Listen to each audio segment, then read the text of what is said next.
me mjetet e tyre në rrugën e Arbrit për shkak se rruga ishte pakalueshme dhe i zuri stuhia në qafën e Murrizit. Ne do të kemi një komunikim për të mësuar më shumë mbi situatën në të gjithë qarkun e Dibrës tani me kolegun Enver Doçi. Enver, përshëndetje. Si paraqitet situata ditën e sotme?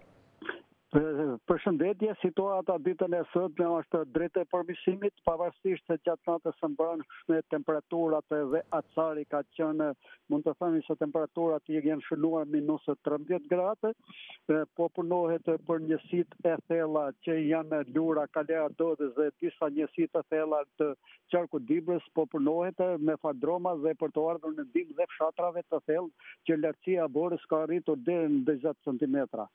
Por problem ngelet dhe në rrugët nacionale se prezenca e akullit gjatë orëve të para të mjesit si në Kuks Peshkopi, Kuks Maqellar dhe Kuks Bulqiz ka patur probleme her pas here në disa segmente kur orientohen drejtuesit e mjeteve që të përdorin në zëngjirë. Aty po hudhet kripë dhe skorje, por nuk për fat të mirë nuk janë raportuar të smur. Më problem është njësia e Lurës në bashkinë e Dibrës, ajo nuk komunikon për momentin me Dibrën, po komunikon nga Rësheni që është nga Kurbneshi dhe nga Perlati.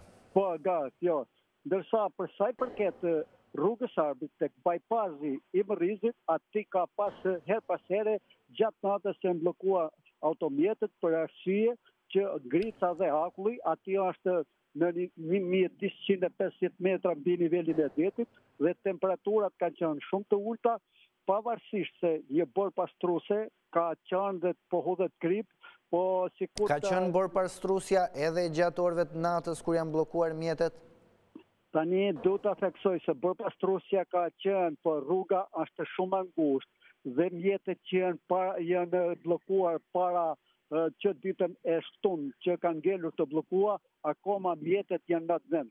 Pra ka akoma mjete që nga pasditia së shtunës? Po, dhe pse rruga është e ngushtë, mund të theksoj që lapata e bërpastruses është me e gjanë se rruga është shumë e ngushtë, se njëni krah i rrugës nuk funksionon për arsye që mjetet që kanë ngelur të blokua dhe ka nga ato mjetet që kanë ardhur dhe kanë morë janë larguar, por ka nga ato mjetet që janë përplasur njëra me tjetrën dhe janë përplasur në mbrojtëse anësore dhe ka qenë e pamundur se duhet të shkojë karratreci për t'i larguar ato mjete, po është e pamundur për të futur karratreci.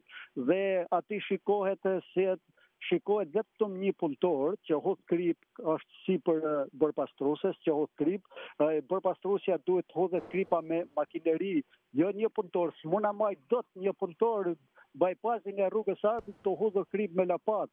Aty duhet makineria që të hodhet krip dhe të bëhet e mundur lëvizja e automjete lirisht. Dhe është vetëm një bërpastruse, apo? Vetëm një bërpastruse, nga krahu i Tiranës dhe nga krahu i Dibrës, si përket bashkisë Plosit. Di krahat e bypassit ka vetëm një bërpastruse dhe një punonjës që shikohet të hodhur krip me lopat si për bërpastruset. Ajo duhet hodhur detyrimisht duhet hodhur me makineri, ndërsa për sa i përket të zonës Mbartaneshit, po rruga është e hapur nga qafa e Bullit në Mbartanesh, energjia elektrike është rikthyer në shumë zona, kanë ardhur grupe nga Kavaja dhe Durrësi për të ardhur në ndihmë për kthimin e rrymës energjisë elektrike.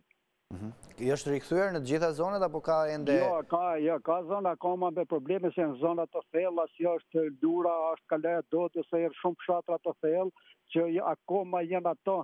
Ajo është ajo linjë elektrike që është bën që në kohën e komunizmit dhe telat e shtyllat janë të amortizuar dhe bora ka me lagështirë dhe janë fri pemët dhe kanë futur telat dhe shtyllat dhe kjo ka qenë një problem shumë i madh. Prandaj kanë ardhur në ndihmë specialistët nga Durrësi dhe Kavaja kanë ardhur në ndihmë në qarkun e Dibrës për të rikthyer energjinë elektrike. Është qartë. Faleminderit Enver Doçi për gjithë përmbledhjen që bëre për situatën në qarkun e Dibrës. Faleminderit juve.